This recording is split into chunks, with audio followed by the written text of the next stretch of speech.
Merry week of Christmas, digital world, and welcome back once again to another Spliced In Later for another episode, the first of several that are going to be coming at you fast and furious this week as I attempt to cover some bases and get a bit of content out there for you before I, as with everyone else in the world, bugger off for a week to enjoy that Christmas break. There's going to be a few reviews. This is mainly a review week. I know there's been reviews up the wazoo the last couple of weeks, and it's been a while since I've done a regular episode, and I should get back into it early next year. But at the same time, this is good. This is what I wanted to do back when I decided I'm going to do a podcast in 2019, and then suddenly there was a pandemic and there were no movies to review. Now there's tons. There's a backlog of them. They're coming out every week, and it's getting to a point where I'm having to choose if I'm going to bother to do a review or not, depending on how soon I see the film. So if you're going, oh my god, all he does is review episodes, movies, I should say, that was the whole point of this thing. So it will happen more frequently as the world sort of opens up and movies become more readily available. You will see more reviews than just what sort of episode will I come up with this week, which I think is good. I tend to think my reviews are probably better episodes because they're more streamlined. It's focused on one point. I say what I want to say and then I get out of there. Some of the episodes where I've had to come up with an idea, not that I'm running out of ideas, but keeping it fresh means often I'll go, this seems like a good idea. I'll start talking about it and then I'll go, I've had enough. I don't really want to talk about this anymore, but I've got to. And then I waffle on for a bit, and the episodes themselves are not terribly exciting. But boy, is it exciting when I get to talk about something like Spider-Man No Way Home. Speaking of which, I would ask if you've seen Spider-Man No Way Home, but I feel like you have because, oh boy, is it crushing the box office at the moment. Turns out people are only afraid to go to the movie theaters when there are shit movies out, essentially. So for today, we are doing a movie review. It's a unique one because this movie has been out for a while, depending where you are in the world. I believe it officially came out in October, possibly early November, I'm not sure.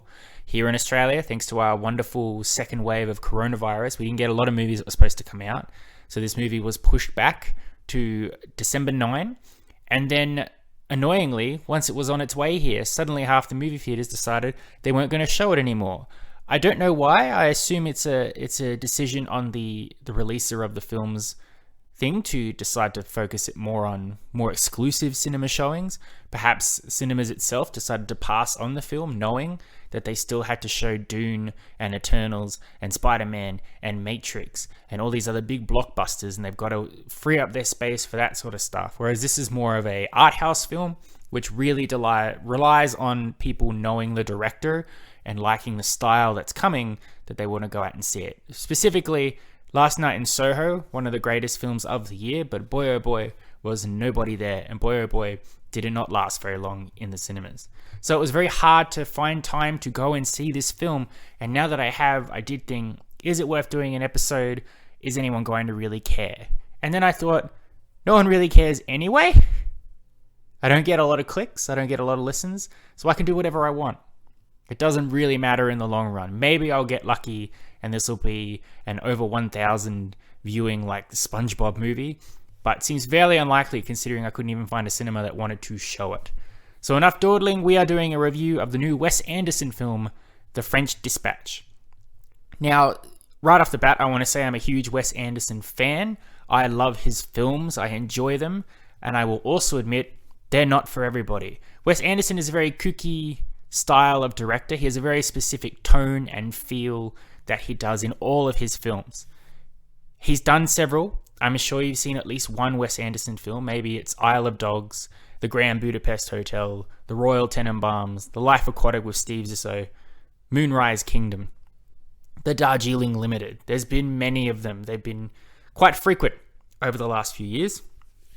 And it is a common consensus by most critics that Wes Anderson films are very well done. Whether it's shot or characters or anything like that, a Wes Anderson film is an enjoyable time. But those are the critics. Those are the people who go to see films and go, I'm looking for a tour de force sort of thing. For the average moviegoer, a Wes Anderson film might be annoying. It might be confusing. It might seem pointless. And I can completely understand that too. Because Wes Anderson, regardless of all the different films he's done, they're all pretty much the same feel and the same experience. Red Letter Media once said, if you can't get to see the new Wes Anderson film, watch one of his other ones because they're all the same. And that is moderately true to its essence. All the stories are different, but when it comes down to the direction, it's the same. When it comes down to the actors that are in it, it's the same. When it comes to the humor and style, it's the same. If you're unclear what I'm talking about, a Wes Anderson film, normally the direction is very wide frame shots, very flat. Camera sits down, the character or the thing that you're focusing on is centered right in the middle of the shot, in a wide shot so you can see everything around them. The character is often either looking directly at the camera or standing side on looking at the person they're talking to. When the camera needs to transition from one scene to another, it pulls to the right and pulls to the left, and the scene itself changes in front of you. There's not a lot of camera swirling. It's sort of like you're watching a stage show and the stage is constantly moving and changing scenes, or you yourself are in a ride at Universal Studios and the seat you're in moves on to the next scene to watch that sort of thing, which I really like. I think that's a unique way of shooting a film. The problem is that Wes Anderson does it in all of his films, so you're never surprised if you've seen a lot of his films. You do go and say, yes, I've seen that before. Furthermore, he always employs the same actors. In Wes Anderson films at the moment, it's spot the actor who's in these films or normally, and you'll usually spot them. Bill Murray, Owen Wilson, Edward Norton, Jason Schwartzman. There's Willem Dafoe. There's a whole cast of usual suspects that pop up in these films quite frequently. And when it comes to the characters, even though the settings are different, their view of the world, the way they speak to each other, the way they engage in activities, it's very kooky Wes Anderson zaniness. It's not a world that exists in our world. These are isolated places where their own rules and their own word of mouth and their own plays exist. And everyone there operates knowingly, but for us watching it, it's like, this is interesting. It's like word poetry, but acting of sorts. It's very hard to explain a Wes Anderson film through words. It is properly experienced through seeing it yourself, because when you see it, you understand exactly what I'm talking about. You can see it straight away what a Wes Anderson style thing is. Him doing the same thing over and over again means that a lot of people say, if you've seen one, you've seen them all, and that's fair enough. The thing that keeps me coming back is it's still entertaining to watch. The dialogue specifically. Wes Anderson is really good at writing dialogue for his kooky characters. I can watch them have a discussion, hold a scene where they're just talking to one another, and the things that they are saying are funny, either haha funny or think about it funny sort of thing. The stories always have a heart and emotion that's hidden away behind this sort of standoffish humor. And there's always a really important, powerful lesson that's there if you just take the time to watch it, to listen for it, to spot it. And as I said, no Wes Anderson film, even though they all feel the same, the story that they tell is never the same. Moonrise Kingdom, lost scouts that everybody's looking for on an island isolated that's a hurricane's about to come. Isle of Dogs, an animated film where all these dogs are dumped on an island. The Royal Tenenbaums, essentially a family drama of really kooky characters. The Darjeeling Limited, a brother's bonding story stuck on a train. And his masterpiece, as many have said, and I will agree, The Grand Budapest Hotel, which is this story within a story within a story, all centered around this Monsieur Gustave who works at the Grand Budapest, how he affected the lives around him, the story involving heirs and diamonds and murderers told via flashback. It takes everything that Wes Anderson is famous for and turns it up to an 11, but also does it in such an artistic way that the movie itself is an experience. And that's funny because if you talk to people about the Grand Budapest Hotel, they either love it like I do, or they think it's an absolute waste of time. So, having this love for Wes Anderson, seeing all his films, knowing that The French Dispatch was coming and that people were saying good things about it, I knew I had to see it as soon as I can, which took a lot longer than it did, but I've finally seen it. So what do I think about The French Dispatch? Well, as expected, I really enjoyed it. I believe it is an absolute testament to the style of Wes Anderson, and it is a showcase of his skills and the way he tells stories and the world of Wes Anderson storytelling and lore and all of that stuff as well. I do think that that's where the good stops, unfortunately. I do think that where it excels in showing off his skill it does fall apart in its attempt to tell a story. Because that's the thing I held most highly for Wes Anderson stuff, is that at the heart of all the zaniness and the very specific style that he approaches all his movies with, there was always a different story, and it was a very well told story that was executed in a way that I would come away feeling like I'd learned something, or I'd experienced something, or I'd get emotional in some areas or another. And unfortunately, I didn't get that in The French Dispatch. I think because its overall goal, the thing it wanted to achieve, fell apart because of the execution. I think that some areas were given more interest and more effort than others, which overall fell apart. Now, I'm trying not to be negative here because it is a really great movie and I highly recommend it. And if it weren't for some other stuff this year, it would still be on my top 10. I just think in terms of the bar that Wes Anderson has set for himself and what I'd heard about this movie, overall, it fell to the wayside for me. So let's get into it. Basically, if you don't know what The French Dispatch is, if you've suddenly gone, what the hell is he talking about? It is the new Wes Anderson film, and it tells a story of sorts, but it's kind of an anthology movie. So The French Dispatch is a magazine set, I assume it's in France. I wasn't paying that much attention to where it was, but the editor-in-chief is Bill Murray, and he runs this French Dispatch. He's a very no-nonsense sort of boss, and he's got 5 or 6 very skilled writers.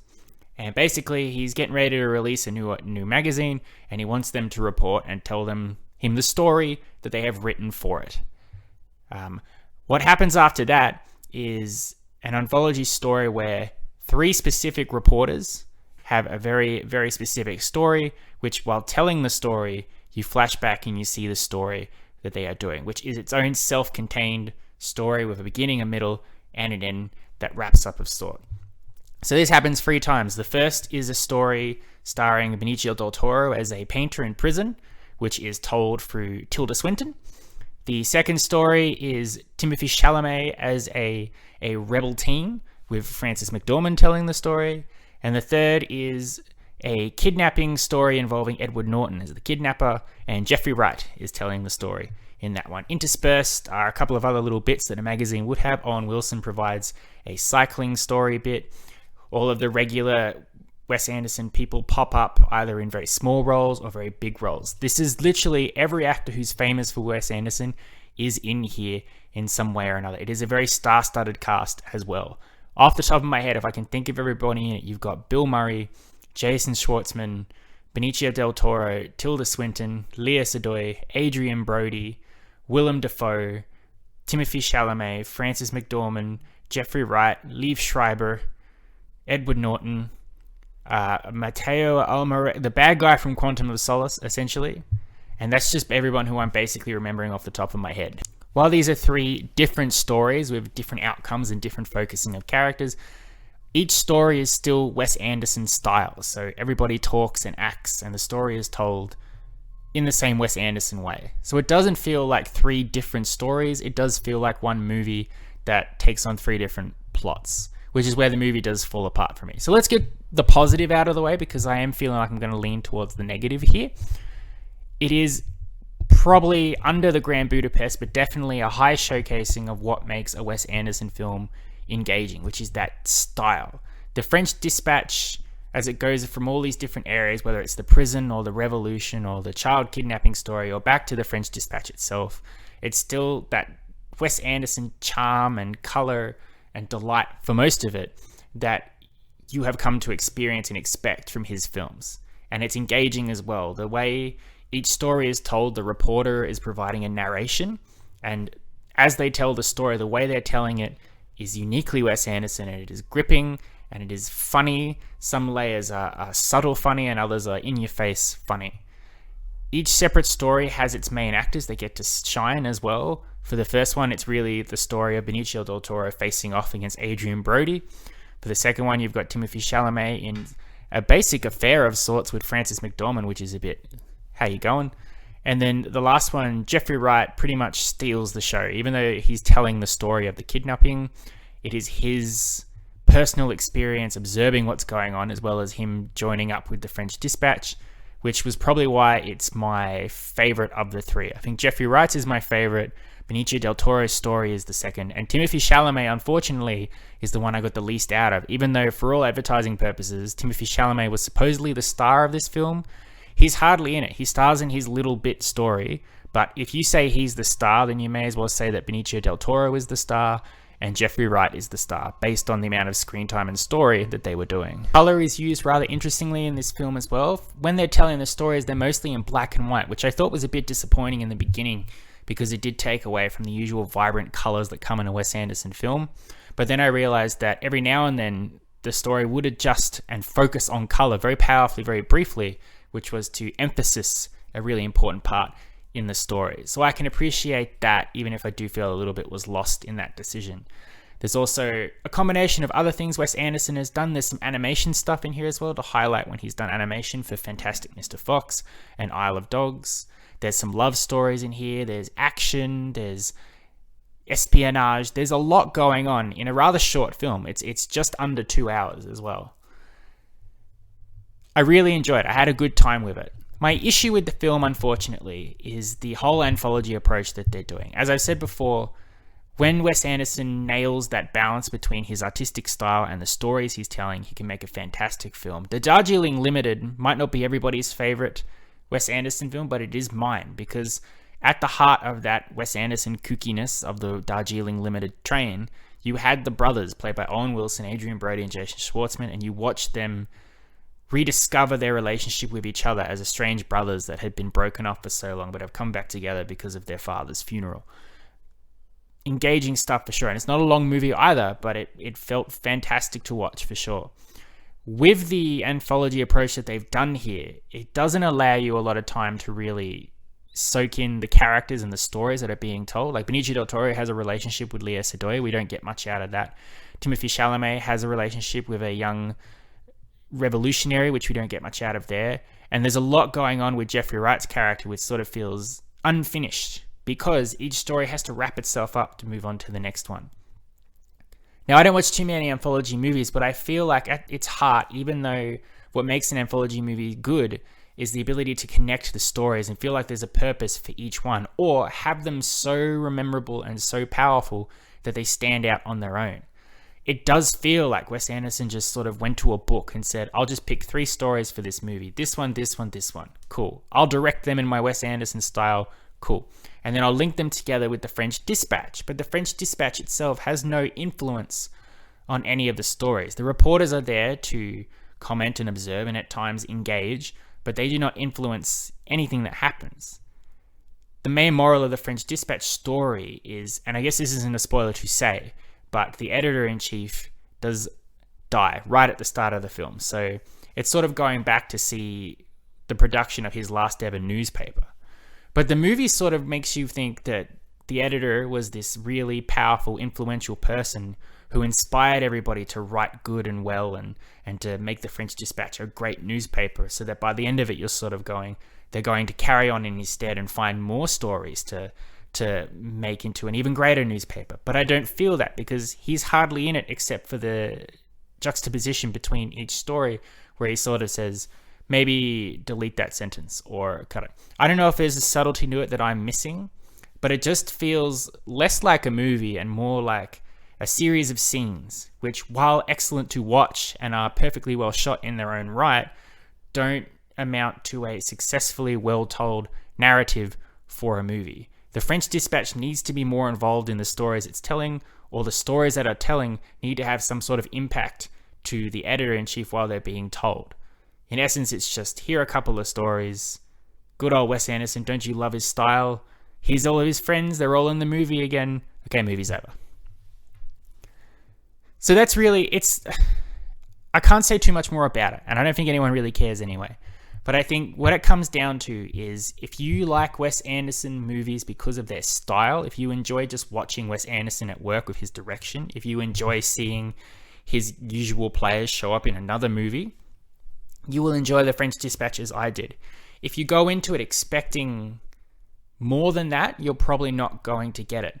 You will note the time as each story finishes. You will go, okay, cool, we've got 40 minutes to go. Okay, this last story only has 25 minutes to go. It won't suck you in to each point. Each story is not engaging enough that you go, I can't wait to see what the next story is about. Because as I said, each story is still Wes Anderson. So there's nothing to differentiate between the 3 of them. It's the same style of storytelling, but with 3 different stories. This would have been better, less advertised as a movie. For about The French Dispatch, you could have just said Wes Anderson presents a series of short films, and that would have been fine. But The French Dispatch itself, the thing that ties these stories together, I feel is the casualty of this approach at this anthology show, and its main story about the editor and what The French Dispatch means to telling these stories is left unfulfilled. Now, I could be an idiot, and there could be a lot of subtleties here that I didn't get, and people can tell me there's more going on here and you didn't get it. But speaking as a fairly average intelligence person, as are a majority of cinema goers, I feel like they're going to have the same response I have, which is they'll go, looks good, don't really get the point. I don't understand what's happened. I feel like we've lost and gained. I don't know. That being said, I still give The French Dispatch an 8 out of 10, mainly on style alone. It is still wonderful to see Wes Anderson at work, and I enjoyed it wholeheartedly. I just think based on the build-up, based on his other success rates, I was looking for something more, and I didn't really get it. And I feel like maybe that's just him trying something new with the execution of the anthology story. I just don't think it worked as well as what he had intended.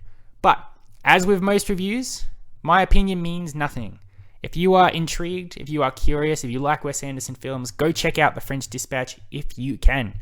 Hopefully there is a cinema nearby you somewhere that shows it. Otherwise, I'm sure it is available on streaming relatively soon, or even now, depending where you are in the world. It'll be on DVD at some point. There'll be a way to see it. It's definitely worth checking out. It is a quality piece of cinema from Wes Anderson. It really showcases where he shines in terms of camera direction and execution of story through visuals. It just falls apart in the character and the actual story itself. There you are. Thanks very much for listening. I hope you've enjoyed. Someone noted to me on the weekend that they've enjoyed that my reviews haven't been as 100% positive as they were before, and I don't think that's true. I just think that I'm seeing more things now than I was able to before. And a lot of these films have had to suffer through delays through 2020, which means they've been building up. There's this excitement to finally go see them. So it may be my fault that I'm building them up to a point where I expect them to be a certain thing and they're not. But I expected Spider-Man No Way Home to be good, and it was great. So, to each their own, essentially. I will be back tomorrow for another review. We will be talking about the just finished MCU TV show Hawkeye, which this last episode will drop tomorrow. And I'll be adding to my ever-growing MCU playlist with my reviews on that show as a whole. So be sure to tune in for that one. Until then, stay safe, stay kind to one another. I love and appreciate you as always. And I will see you next time. You've been spliced in later. Adios, muchachos. I'll catch you next time.